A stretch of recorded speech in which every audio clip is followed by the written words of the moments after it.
Étant lui-même un morceau du cosmos, il est donc important pour lui de vivre de manière très unie à cette nature, non pas en prédateur, mais en gardien, non pas en destructeur, mais en gardien, celui qui entretient cette nature.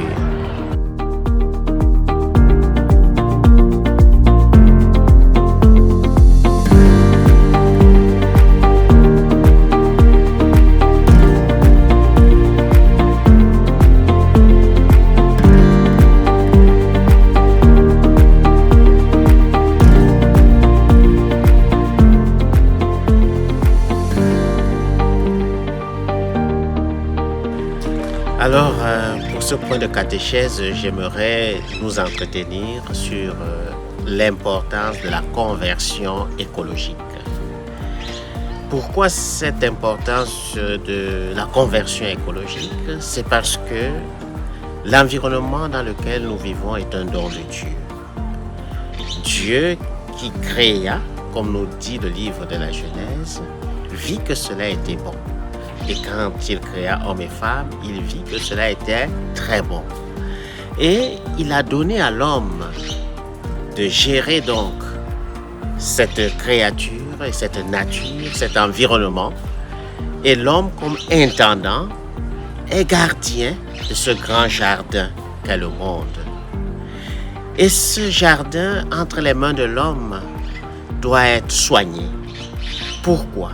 Parce que l'homme tire de la nature son alimentation, c'est donc son grenier.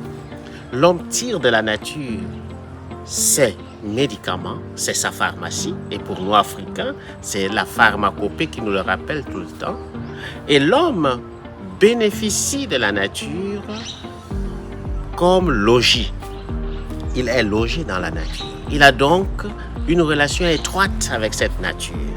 Étant lui-même un morceau du cosmos, il est donc important pour lui de vivre de manière très unie à cette nature, non pas en prédateur, mais en gardien, non pas en destructeur, mais en gardien, celui qui entretient cette nature.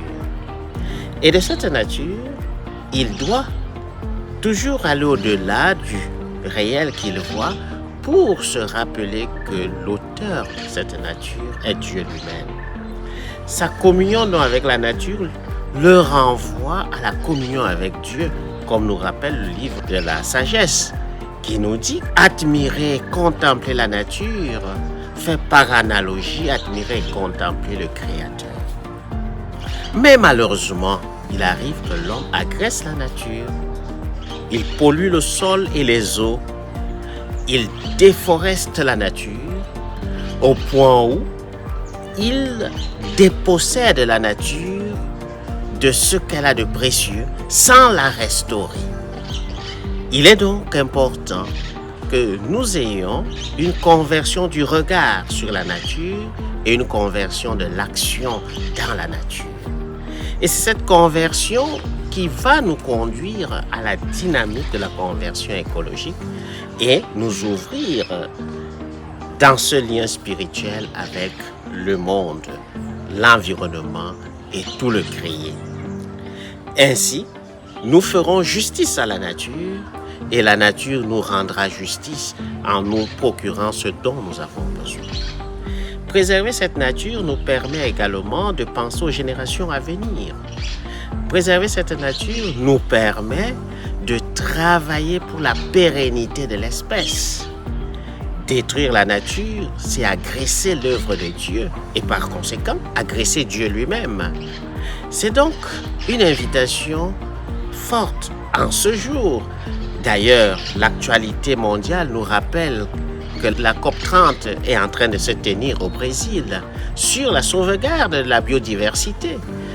Et nous connaissons tous que cette biodiversité a un impact sur le climat. Et nous parlons du changement climatique, d'où il nous revient donc, comme chrétiens et comme tout simplement personne humaine, de prendre soin de cette nature.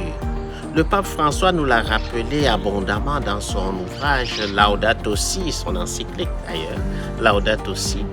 Et nous sommes appelés à relayer ce message pour que l'humanité ne désespère pas et que l'équilibre revienne dans l'écosystème mondial.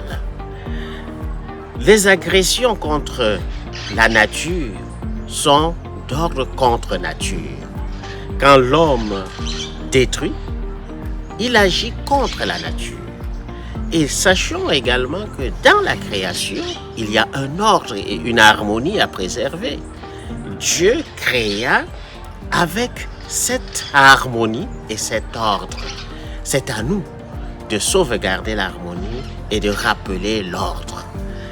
Alors, je nous invite tous à avoir des gestes en faveur de la nature, de la préservation de la nature, de la préservation de la biodiversité et de la préservation de notre espèce. Merci et bonne méditation à tous.